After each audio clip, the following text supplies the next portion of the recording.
Personal na nagtungo si Pangulong Duterte sa Zamboanga para makiramay sa mga pamilya ng mga sundalong namatay sa kanilang pakikipagbakbakan laban sa Abu Sayyaf. Ang ulat mula kay Rocky Ignacio. Nanindigan si Pangulong Rodrigo Duterte na gawin ang lahat ng paraan para matamo ang kapayapaan sa Mindanao kasabay ng paglansag sa bandidong grupong Abu Sayyaf. Sa panayam sa NAIA Terminal 2, kinumpirma ng Pangulo ang kanilang pag-uusap ni MNLF Founding Chairman Nur Miswari para sa hangad na kapayapaan sa rehiyon. We talked last night nandun ako sa opisina and I suggested to Nur Miswari about his problem that there is a pending warrant for his arrest. And I told him, Nur, I have no intention of detaining you or placing you in the custody of the government. You can simply walk out there, ask any soldier and police to escort you kung saan ako, mag-usap tayo. But he wants Kuala Lumpur in front of the OIC and some of the mga tao niya sa Bangsahulo, Bangsatausog. Bangsamoro yung sa Bangsatausog to sila. Gate ng Pangulo, hindi niya patutupad ang warrant of arrest laban kay Miswari para mabigyan daan ang kasunduan sa kapayapaan. Aminado ang Pangulo na may matagal ng kasaysayan ng usapin ng mga taga Mindanao. If there's a warrant for his arrest, all I have to do is do not implement it against him. Okay. Because if you arrest Miswari and you place him under the custody of the police dyan sa Krami and he dies for whatever reason, conformation na tayo. Then there's gonna be conflagration of mahirapan na tayo He's the only known leader who has the influence and the stature. Nobody else stands there. Well, dito sa kabila, there's Murad and there's Jafar and there's the Central Committee of the Bangsamoro. Samantalang muling binigyan diin ng Pangulo na hindi niya pahihintulutan ang mga karahasan ng Abu Sayyaf. Nagpapatuloy ang operasyong militar sa Sulu laban sa bandido. Wala rin nakikitang dahilan ng Pangulo para magdeklara ito ng state of emergency. No, it's just a punitive police action by the security forces of the government. The magnitude of the trouble there does not warrant anything except the industry of the AFP and PNP. Pagod lang yan.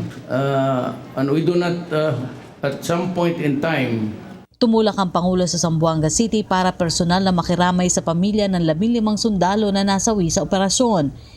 Isa-isang kinausap ng Pangulo ang pamilya ng 11 mula sa 15 sundalong nasawi. Bukod sa pagsaludo, humalik pa ang Pangulo sa larawan ng mga nasawing sundalo. Sa kanyang pagsasalita sa Western Mindanao Command Gymnasium, nagpahayag ng pagkadismaya ang Pangulo sa brutal na pagpatay ng mga bandido sa mga sundalo. Kaya nakikiusap ito sa lahat na dapat mawakasan na ang karahasan sa kapwa Pilipino. Ipinabot na rin ng Pangulo ang tulong sa mga sundalo kung saan ipinag-utos ang pagtanggap sa trabaho sa gobyerno ng isa sa bawat pamilya ng nasawi. Handa rin anyang pamahalaan na isailalim ang mga ito sa Pantawid Pamilyang Pilipino Program o 4Ps. pakiusap ko, kung away lang man, fight. But do not add grief to the family by destroying the body. Kailan man, hindi talaga ako papayag na gagawin ng gobyerno yan. Hindi talaga ako papayag yung brutality, cruelty ng gano'n. Sabi ko, isang bala lang, iwanan mo na. Kung nalaman mo, patay na. So, I hope that nakinig lahat, may 4Ps, kaya kinukuha ko yung pangalan ninyo. Ang asawa kailangan magkatrabaho. Either national or local. Basta hanapan ng trabaho.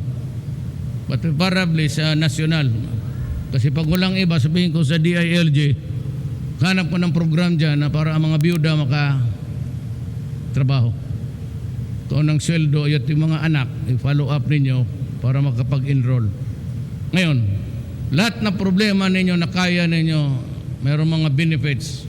As a soldier, mayroon yan. But I have a program na nire-reserva ko. Yung mga problema na hindi na ninyo kaya, talagang wala kayong makapitan. May naiwan ako na number.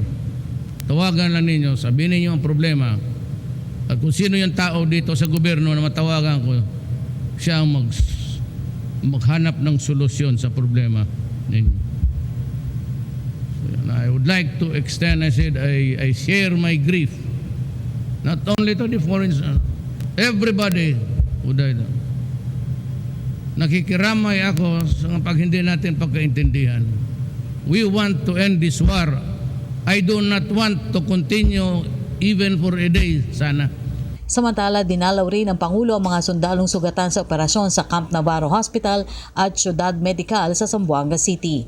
Para sa PTV News, Rocky Ignacio. Ako po si Cathy San Gabriel. Subscribe na sa PTV YouTube channel. I-click lang po ang subscribe button.